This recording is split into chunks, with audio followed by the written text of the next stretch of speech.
Hey everyone, in this video I wanted to talk about why I really love Melanie Martinez, and in particular her Crybaby album, and how I can seriously relate to it, and how I think she's very creative and talented, and I just love her to death.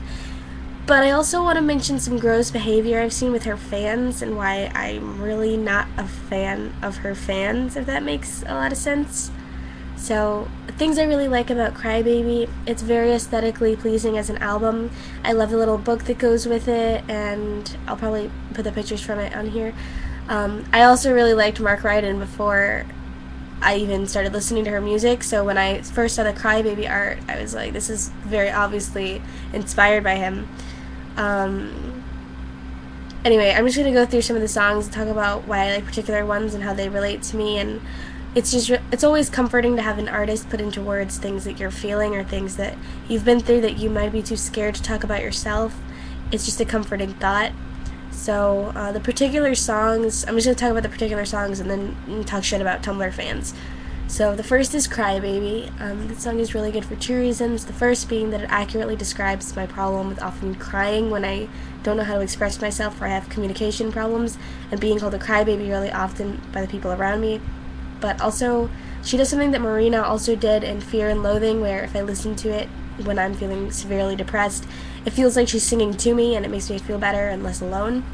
Dollhouse reminds me of a period in my childhood when my father and stepmother at the time were getting divorced, and there was infidelity and alcoholism involved. And the song pretty much embodies what was going on in my life at the time better than I could explain. The next one that's very important to me is Tag You're It. As a CSA victim, that song's really good, and it's a chilling description of child abduction. And the following song, Milk and Cookies, or Cookies and Milk, one or the other, is honestly what I wish I could do to my abuser, so I really love that one too.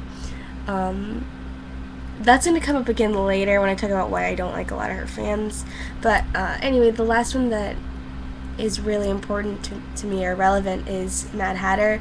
As a severely mentally ill person, I like the idea of a song that's pretty much saying, like, yeah, I'm mentally ill, but who honestly gives a shit, I'm awesome. I think it's like a really great song. Now, a lot of the girls who run the main Melanie blogs I've seen are part of a particular fetish group called DDLG. A lot of them partake in calling themselves nymphets and romanticizing Lolita, which for those who have not read it is a novel about child rape, and I feel like they like Crybaby for the fact that the character is a child for all the wrong reasons.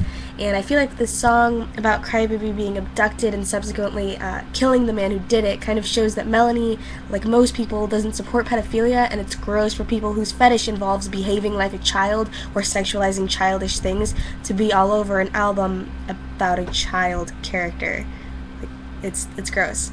So I've completely detached myself from Melanie's Tumblr community, but I still love her, and I love her music, and I'm very excited for her next album. To be true, such a love. I know what you're doing.